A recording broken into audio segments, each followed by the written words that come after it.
I was first here 15 years ago, briefly for a couple of days, and then I was back at the kind invitation of the Philharmonia in October, and again now for the wonderful concert that we heard with our soloists, Ben Baker and Matthew Ridout, with the wonderful double concertos by Britten and Bruch. And what remains in my memory from my first visit is the beautiful river.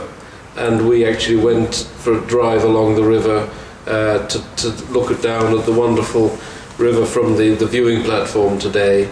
And so that really is the most wonderful place to be. And that was the concert last night.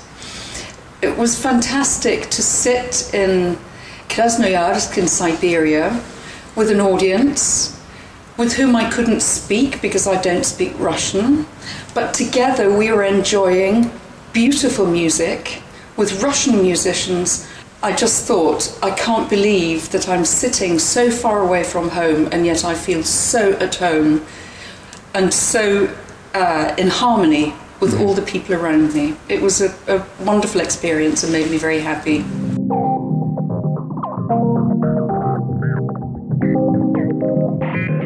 I think the emphasis on being independent and finding your own career and making your own career is very inspirational.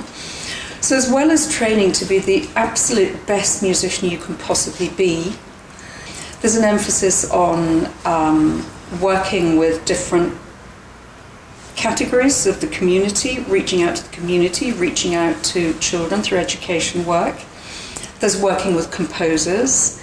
There are very many different facets to the education there at the moment, which I think produces musicians who are coming out who are very rounded in a holistic way. As Kathy says, it's not just learning the music and the repertoire, it's learning how to work with your manager, it's learning how to be ready for your rehearsal or for your audition.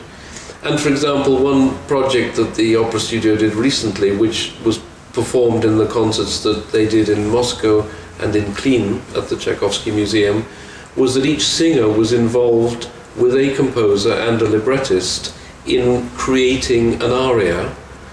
And that way they were able to really engage with the music and tell the story of the aria as a very personal expression that literally comes from inside them.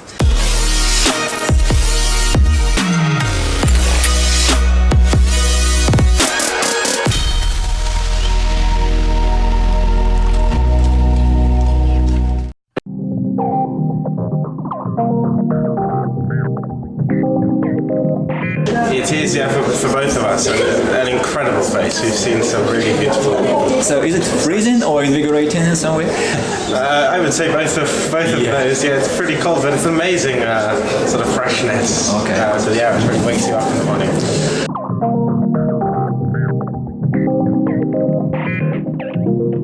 Well, I think it's quite hard.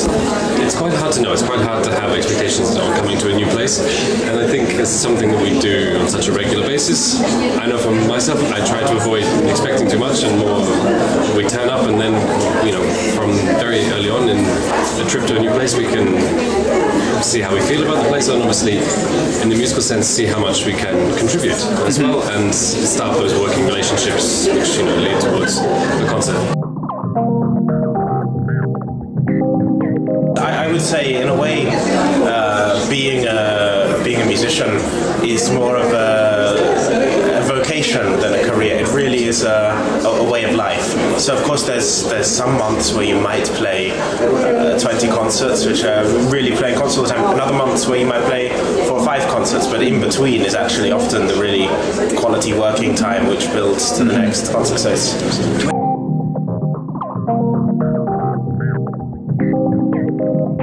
And it's such a wonderful thing with music that you're connected to so many communities straight away without having another mutual language except for the notes which you play. Because as Tim said before, it is a vocation more than a profession, and you know, our musical journey started at such young ages that in a way now is the part that we're getting to, which is the greatest sort of privilege. We get to come and we get to have the opportunity to connect with people around the world through music, and I think probably for both of us, by being able to kind of speak for myself, but it's definitely that opportunity that kind of gets me up.